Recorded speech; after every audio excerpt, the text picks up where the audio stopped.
I wanted to share with you guys tonight what we're making for dinner. I'm prepping ahead so that when it's time for us to eat, we can make it really quickly and easily. Do you guys like a shrimp boil? Like the traditional shrimp boil, low country boil, the shrimp, the corn, the potatoes, all the things. Sometimes I'll add sausage if that's something, especially if someone doesn't like shrimp or can't have shrimp. Well, I'm going to make it tonight. I'm going to make it in the microwave, and it's going to be cooked in less than 10 minutes. So let me show you how I do this. Like I said, I'm prepping ahead, so I won't actually be cooking it, but I'm going to get everything ready to go. Then all I got to do is throw it together. Okay, first I get an ear of corn per person, and I get it cut in half. So the way I do that is I just take the ear. Of course, I've shucked it. Fun tip. Did you know that if you are actually going to cook this, like you could cook this in the microwave with a little bit of water in the microwave safe dish, especially if you have like our deep covered baker that has, it's longer. You can cook it in the husk with the silk on it. And once it's all steamed in there, then you can very easily get the husk and the silk out. But it's really not that hard to shuck a piece of corn. So I've already cleaned it off, rinsed it off. And at the halfway point, I take my chef's knife and I'll just put it about where I want it and just kind of get it started like that. And then it makes it very easy to just break at that spot. So that's how I will do the corn. Now, here's the cool part. This calls for potatoes. Now, I have russet potatoes on hand. It does call for red potatoes, but this is close enough. I don't want to have to go to the store. I'm going to use the Rapid Prep mandolin. Let me know if you have this. This is the coolest Rapid Prep mandolin. Mandolin that knocked it out of the park. Best one we've ever had. You store it like this so it's nice and compact. When you take it out, you will open it and kick out the kickstand so it's nice and stable. I'm going to set this on 3 and I'm going to put it on slice. So there's a dial on the back. Can you see that? So you can either do French fries, which is down here on the corner. It cuts it in French fries, or you could dial it on slices, or you can dial it more on small matchsticks or julienne. So you can pick whichever one with this dial. Then the bottom dial picks the thickness. So right now I have it on 3. It goes all the way up to 8. And there's little icons on here that tell you if you want it julienne, you should put it about here. If you want French fries, to put it about here, because this does the thickness, whereas this does the slice. So I'm going to put this on the counter. It comes with a tub to catch everything, and it fits nicely right inside here, so it won't go anywhere. I don't know if you can hear it. Can you hear that? That is suction cups. So there are suction cups on the base, so it's not going to slide anywhere. It's nice and stable. Then I'm going to turn it so you guys can see this way. This is where the hopper goes. This slides open, and I put the hopper in. The jaggedy edge goes on the bottom, and it just slides right in. Hold the handle, the knob up, and then I'm ready to go. This will come up. Now I have a plunger. The cool thing about this one is that your hands will not get near the blade, and you are moving the blade over the food instead of the food over the blade. Safe, can use it with kids. It is awesome. So I'm going to kind of move some stuff up here. Now, because I'm doing this ahead, I do have a bowl with water. I'm going to put the potatoes in the bowl with water so they don't brown while we're waiting. It's a few hours till I'm ready to cook. So that will keep them nice and fresh. So you can kind of see how this is going to work. They're going to be tossed right into this bowl.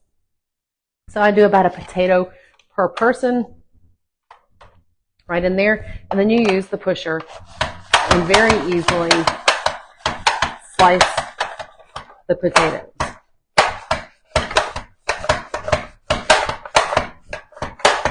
So there's one potato sliced, and check this out. Like I said, I did it on 3, so those are nice and even.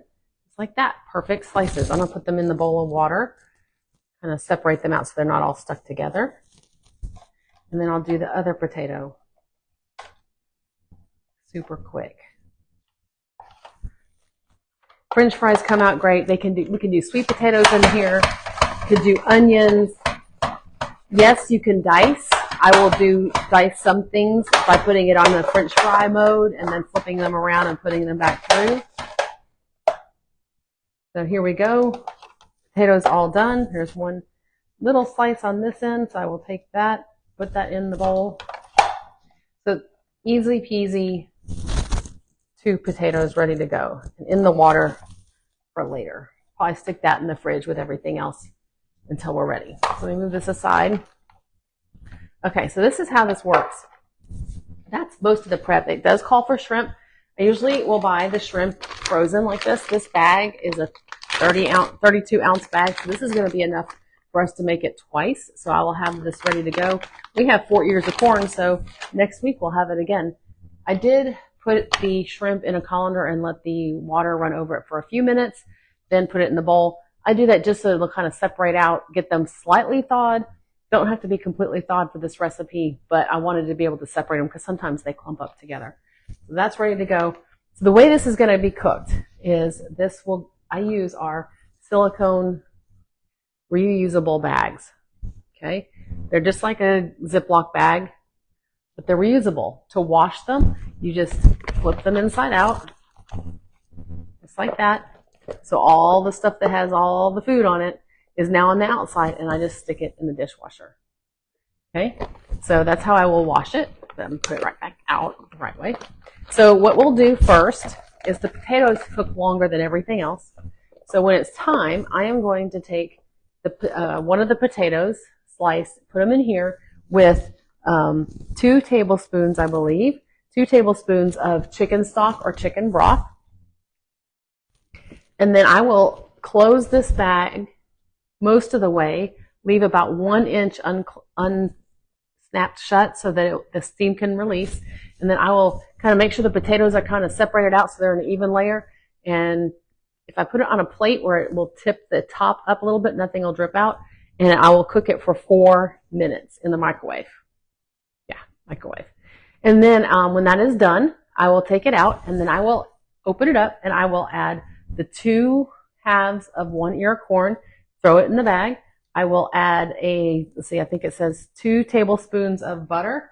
So I'll be adding butter to it, just 2 tablespoons of butter, and seasoning salt. And how much is that? 2 teaspoons of the seasoning salt. And I will be adding 8 ounces of the shrimp. Then I will seal it back up, again with a little gap in it, and I will cook it for another 3 to 4 minutes in the microwave. Of course, this is all done on high, and make sure that the potatoes and the shrimp are cooked. That's it. Then I'll let it rest in the bag, and then I will do the other one. Sometimes what I'll do is I'll do the potatoes first on both batches, and then I will do the second one so that they're hotter together, so that one is resting for about 4 minutes, and then the other one will rest while I'm serving it. But that's it. Shrimp boil, fast, easy, in the microwave, make it single serving. And I like that because if you have someone who can't eat the shrimp or won't eat the shrimp, you can make them their own batch of it. And I have used like smoked sausage or something like that instead of the shrimp in here because it's already mostly cooked and it will cook at the same time as what the shrimp does. So very easy. Comment below, have you seen our reusable bags like this, the silicone reusable bags? This is cool. We have very varying sizes. We have a snack size. We have more like a quart size. We have a sandwich one that opens up on 2 sides so you don't smash your sandwich trying to put it in there. And then we have this larger one. They're great for all kinds of leftovers. If you want to freeze berries, they're good for in the freezer. You can get a lot of the air out. I also use them when I sous vide in the multi-cooker. So very handy. I used to, when I had kids at home and sent them to school, I would send them with their snacks or their lunch items in there, and we wouldn't go through so many Ziploc bags. So comment below. Do you like shrimp? Yes or no? And let me know what you think of the recipe. I will post in the comments later tonight the finished product so you can see how it is finished out.